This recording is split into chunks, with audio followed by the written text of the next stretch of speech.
dan salam sejahtera, salam hormat kepada semua penonton dan juga kepada semua subscriber yang belum menekan tombol subscribe dan lonceng, jemput-jemputlah ya. Tanda sokongan anda dan untuk mendapatkan info terkini, sebarang informasi. Baik, pada video kali ini berkenaan dengan tuntutan KWSP bersasar. Siapa yang layak sebenarnya ni? Ya, perkara ni dibangkitkan semula ya. Nampak seolah-olah ramai yang tidak faham lagi tentang KWSP bersasar. Dek kerana akaun 3 yang memanas sekarang ni. Jom kita mulakan. Soalan ni ditanya oleh ramai pencarum ya. Ramai yang menghantar mesej secara peribadi bertanyakan soalan ya. Minta maaf tak dapat nak reply sebab sibuk dengan tugasan macam-macam hal. Tapi inilah hadiahnya, satu video untuk anda semua ya. Semoga melihatlah video ni dan boleh faham. Okey, kelayakan ataupun siapa yang layak untuk membuat pengeluaran KWSP bersasar ni terbahagi kepada beberapa perkara sebenarnya. Pokok pangkalnya ya, ia menjurus kepada akaun 1 KWSP. Untuk makluman yang mana tak tahu lagi, tuntutan pengeluaran KWSP bersasar ialah tuntutan yang berdasarkan pengeluaran akaun 1 KWSP saja, bukan akaun 2 ya. Dan baki akaun 1 anda haruslah ya, at least ya, sekurang-kurangnya melepasi angka RM3,000. Kenapa? Okey, untuk maklumannya, tuntutan yang dibuat oleh NGO PJRM ni ya, ada jumlah yang dituntutnya ya, seminimum RM3,000 dan semaksimum RM50,000. Jadi kalau akaun 1 kurang daripada RM3,000, masalah apa je yang boleh selesai? Jadi tak ada masalah yang boleh diselesaikan dengan hanya RM3,000 ya. Sebab tumpuan terarah kepada ramai pencarum yang mempunyai baki yang agak mencukupi untuk membuat pengeluaran dan memerlukannya atas sebab-sebab masalah hutang yang besar ya, rumah dilelong, kereta ditarik dan kelangsungan hidup ya. Kelangsungan hidup luas maksud dia ya, termasuk nak membina kehidupan baru ya, nak berniaga dan sebagainya. Jadi itulah jumlah dia, kita ikut seperti mana yang dilakukan oleh pihak kerajaan terhadap FSA 2 tu. RM3,000 minimum, maksimum RM50,000, tertakluk kepada baki akaun 1 anda. Jadi kalau baki akaun anda ada 30, bolehlah keluar dalam 29 macam tu contoh ya. Kena, walau bagaimanapun kena tinggal baki juga sikit, tak boleh nak keluarkan langsung. Itu hakikat yang kita perlu terima ya. Walaupun ramai yang berkomen nak keluar semua, tak boleh. Tak boleh. Kita hanya boleh keluar semua bila cukup umur persaraan saja. Ya, itu dah. Itu yang pertama. Kedua, persoalan yang ditanya, adakah kalau seseorang tu masih bekerja, boleh ke, layak ke untuk tuntutan ini?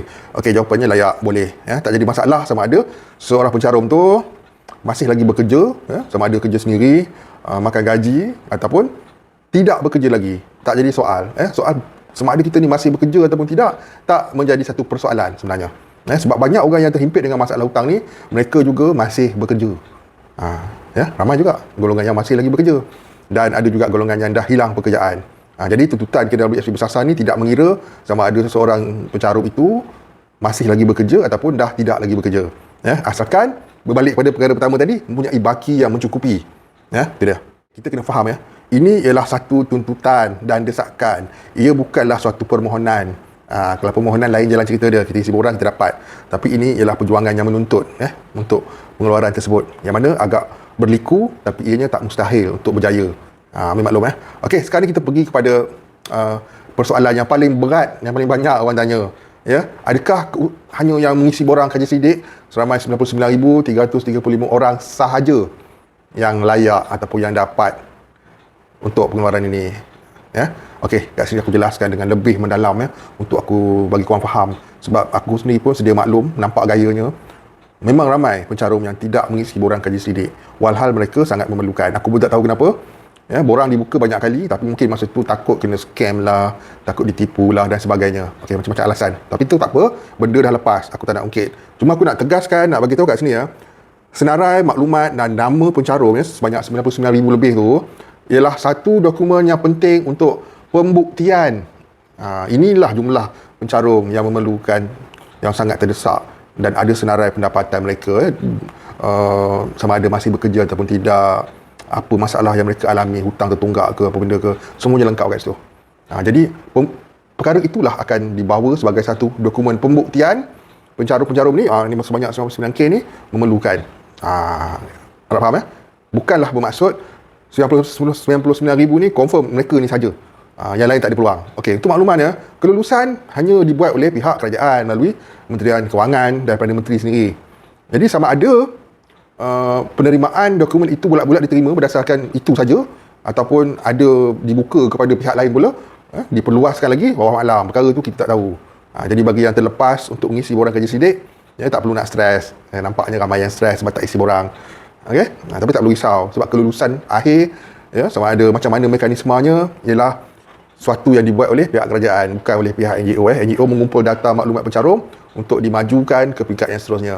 Itulah dari dulu lagi semasa borang kerja sidik ni dibuka satu ketika dulu aku rasa banyak penerangan video, malah influencer lain, YouTuber lain pun mewar-warkannya di YouTube, di Facebook dan juga di platform TikTok. Merata untuk sebarkan tentang borang kerja sidik. Tapi walau bagaimanapun masih ramai juga yang tidak mengisinya. Sedangkan apabila dilihat pada Google Form tersebut, yang melawatinya sekitar 3 juta. Bukan sikit, 3 juta. Tapi kenapa yang mengisinya 99,000? Apakah alasan anda selama 3 juta ni? Untuk pengetahuan, Google Form ni, siapa yang lalu, kita orang boleh tengok bilangan mata yang memandang borang tersebut. 3 juta. 3 juta. Kenapa tengok saja? Kenapa just tengok macam tu je dan tak mengisinya? Jadi jangan salahkan NGO sebenarnya. NGO dah buka peluang.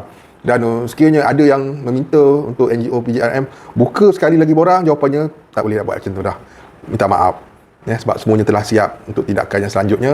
Dan untuk membuka lagi borang, ia memerlukan kos, masa dan juga tenaga kerja untuk melaksanakannya. Bukannya mudah nak sorting maklumat tu semua, ikut negeri, ikut pendapatan, nak dibuatkan carta dan sebagainya. Ia tidak semudah yang kita fikirkan. Itulah adanya. 3 juta yang melawati, kenapa hanya 99,000 saja?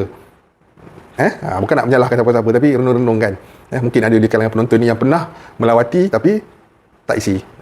Itu adanya. Walau bagaimanapun macam aku cakap tadi lah, keputusan final terletak di tangan kerajaan yang bakal meluluskannya. Okey, mungkin aku sentuh sikit berkenaan dengan bulan 4 akaun 3 fleksibel ni. Seperti yang aku pernah cakap, tak perlu kita nak teruja menanti akaun 3 fleksibel ni, kerana indah khabar dari rupa, percayalah. Indah khabar dari rupa akaun 3 fleksibel ni. Kita perlu menyimpan terlebih dahulu hakikat yang sebenarnya. Bukannya wang itu terduduk saja 30-40 ribu untuk kita keluarkan. Tidak. Tak percaya, tengoklah nanti rinciannya. Berdasarkan apa yang telah dikaji oleh Presiden PJRM. Ia bukan jalan penyelesaian, ia hanya jalan untuk mengelak saja.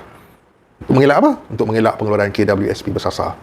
Okey? Panjang lebar aku cakap pada video kali ini. Semoga jelas dan bermanfaat apa yang disampaikan. Harap maklum, itu dia kelayakan dia.